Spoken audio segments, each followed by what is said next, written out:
I am showing you how to make the best Snicker Doodle cookie recipe today. Wanted to show you guys, since it's been snowing and we've had 2 snow days, I made my family's favorite magic bars, since it's Christmas next week. I also made Buckeyes. You'll find these recipes on my website. They're just from family favorites and the internet, so you will see them there. Okay, so I'm gonna show you guys how to make this. Follow along with the recipe if you'd like to. What I did was I cut the recipe in half because we're making so many different kinds of cookies this year. I do not want to have so many of one kind, so what I'm gonna do is I'm actually going to divide it. I already took the recipe and cut it in half, and the first ingredient, I have all my items out except for flour. I'll grab that. And I am going to, I want to show you guys, there you go. I'm going to cut the stick of butter into half. So that's 4 tablespoons. And because the recipe actually calls for, actually that's not the step. The recipe calls for a cup of butter. It only is a half a cup, which is a stick. So I'm thinking of a different recipe, sorry about that. Preheat the oven to 350, and then it says in a large bowl, cream, butter, and sugar for 4 to 5 minutes. So anytime I half a recipe, what I do is I make sure to print off a copy and write them down so that I don't mess up. So right on the printed copy, I have the items cut in half. So it says in a large bowl, cream the butter and sugar for 4 to 5 minutes. Anytime it says sugar, you are just gonna need granulated sugar, which is the white sugar. Not sure why I put that away, but I did. You're just gonna need the granulated sugar, which is the white white sugar. So I need 3/4 cup because the recipe actually calls for 1.5 cups. So again, you can make the recipe like it is listed, but it just is way too much for our family. So I'm gonna do 3/4 cup of sugar. I can scoop it. You remember I'm measuring level. And then 1/4.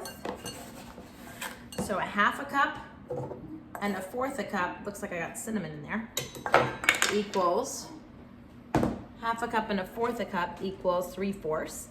All right, and then it says cream butter and sugar for 4 to 5 minutes. Well, good thing it has cinnamon already, so I'm just gonna use it.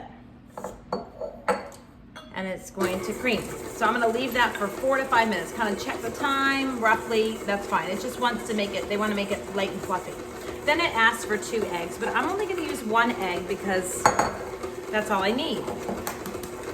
I'm gonna go ahead and crack my egg in here just to make sure if I get shells, it's easier for me to go ahead and, I'm gonna increase that a little bit. All right, so it says cream butter, we got that. Then it says to add the eggs and the vanilla. I'm gonna go ahead and put my vanilla right into it.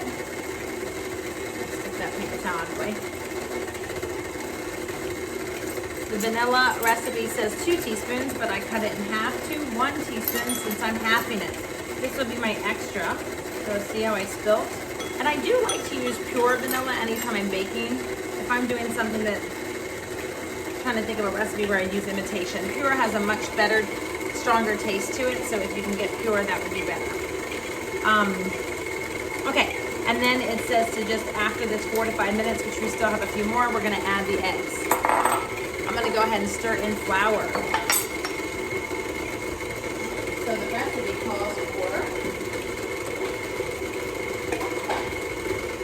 calls for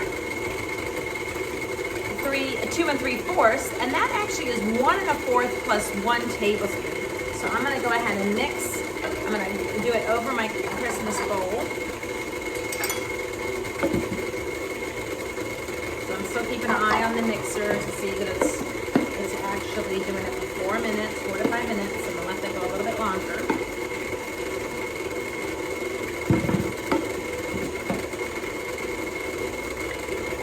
Okay, so that is 1, and then it's a 4th. You can see that it's coming all together, the flour, the sugar and butter and the cream method.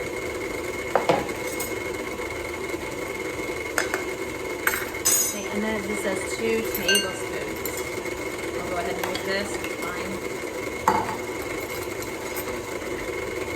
1.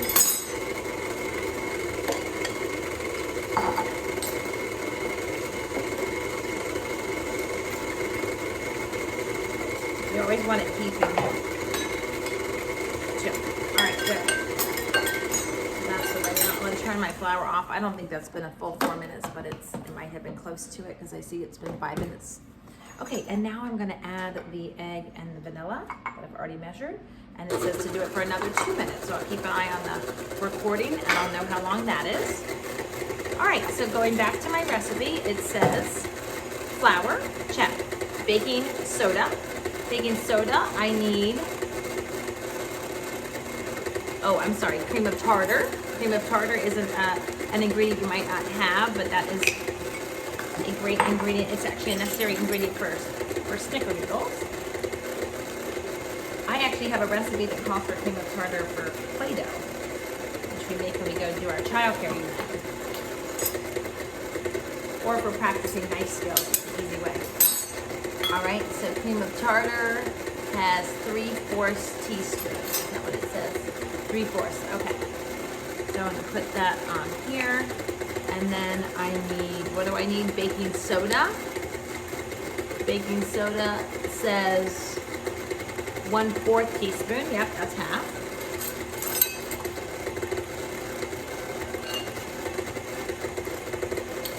I think I have another minute for that. The baking soda helps it rise. All right, and then salt. Salt always for flavor, and that's 1/2 teaspoon because I cut it in half. I think that looks good enough, and it's very loud. So let's make that quiet. Okay. All right, so that is it for that.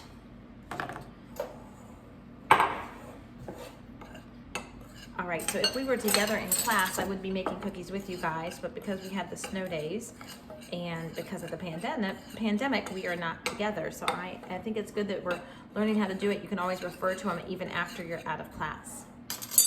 So flour, cream of tartar, baking soda, salt, check. Just always make sure.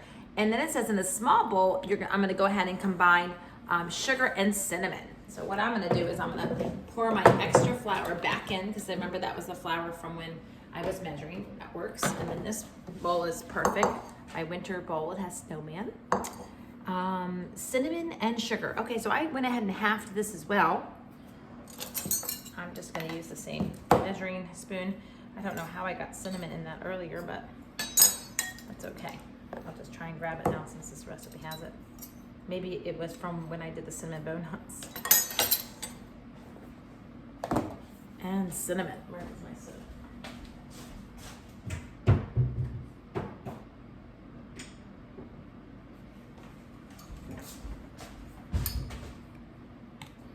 All right, and then 3/4 of a teaspoon, 3/4 tablespoon would be half. So since there's no 3/4 tablespoon on here, it's actually going to be 1 teaspoon. 1 teaspoon, and it's going to be, I'll measure over this, always measure over something else. It's gonna be 2 teaspoons and 1/4 teaspoon. So I'm gonna do this twice. This is just for the mixture on top. That's 1. That's 2.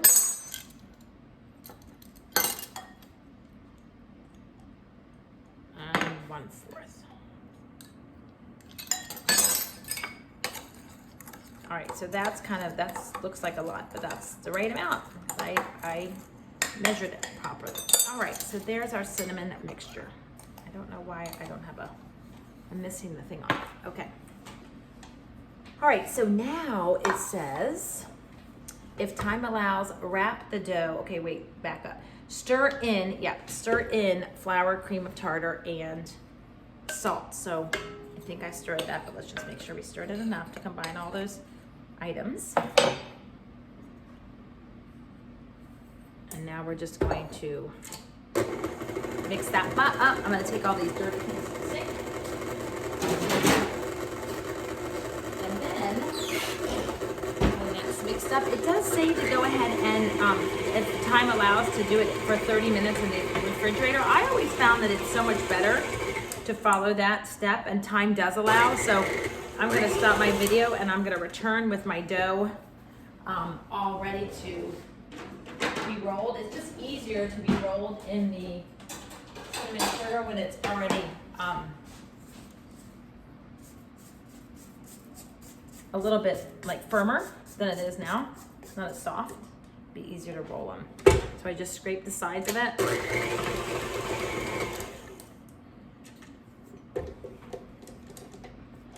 All right, so let me show you what I'm gonna do real quick. You do not have to take it out. It says to wrap the dough, so I'll show you how to do that just so I'm following the recipe like a good teacher. Okay, I mean, my hands are clean, so you can use your fingers to get off the dough if you choose to, just so we don't waste it. All right, all my counters were sanitized, so we're good.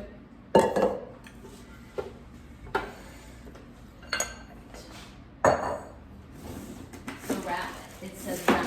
I am going to use my plastic wrap. You can put sugar under it. It's fine.